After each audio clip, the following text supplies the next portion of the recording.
सच्चाई सच्चाई साधना के विघ्न बहुत से हैं,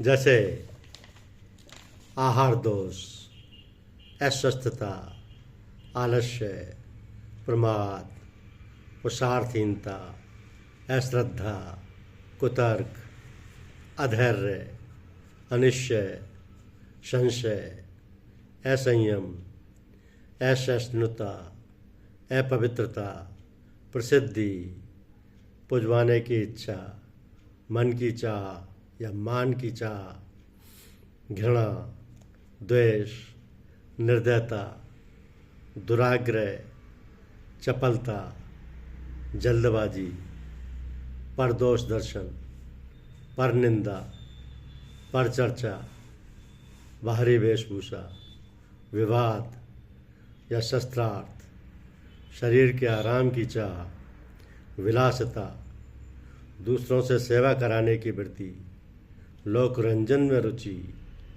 कुसंग, साधना के प्रतिकूल या साधना के लिए अनावश्यक साहित्य का अध्ययन, माता पिता और गुरुजनों का तिरस्कार, शास्त्र और संतों के वचनों में अविश्वास, भजनों में लापरवाही, सर्वथा कर्म त्याग अथवा बहुधंधीपन, दूसरों के साधन द्वारा लक्ष्य के प्रति क्षोभ या लोभ, दूसरों के साध्य साधन और धर्म से द्रोह, साधना का अभिमान, ब्रह्मचर्य का खंडन, विपत्ति में घबराकर संपत्ति में फूलकर कर्तव्य को भूल जाना, किसी मनुष्य, स्थान या वस्तु विशेष में ममता और लक्ष्य को भूल जाना, बुरी कमाई का, चोरों के पैसे का, दूसरे के हक का अन्न ना खाओ, खान पान, परिश्रम, व्यायाम और नियमादि के द्वारा शरीर को निरोग रखो, आज का काम कल पर कभी मत छोड़ो, करने योग कर्म का त्याग न करने योग हानिकर कामों को ग्रहण न करो। तो सच्चाई से जीवन जियो। महात्मा आनंद स्वामी एक बार कई वर्षों के उपरांत अपनी करुणामयी जन्मदायिनी माँ से मिलने गए। स्वामी जी जब दरवाजे पर पहुंचे तो बूढ़ी माँ बोल उठी, आ गए बेटा। ये सुनते ही स्वामी जी ने अपनी बूढ़ी माँ से पूछा, माँ अब तो अत्यंत बूढ़ी हो गई हो, शरीर निर्बल सा हो गया है और आंखों की ज्योति भी अब मंद हो चुकी है, फिर मुझे आहट से ही कैसे आपने पहचान लिया?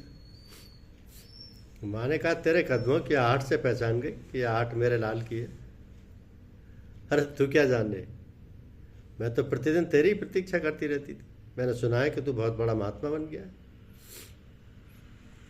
पर मैं जानती थी कि तू मेरे पास एक दिन अवश्य आएगा, क्योंकि मैं तो तेरा तीर्थ हूं। तब आनंद स्वामी जी ने कहा, माँ आप तो ईसा मसीह जैसी बातें करती हैं। उन्होंने भी तो कहा था कि तुम्हारा स्वर्ग तुम्हारी माता के चरणों में है। ये सुनकर माँ ने कहा, इसमें महात्मा ईसा ने नई बात क्या कही है? सत्य तो सबको सत्य ही प्रतीत होता है, यही तो सच्चाई है। धन्यवाद।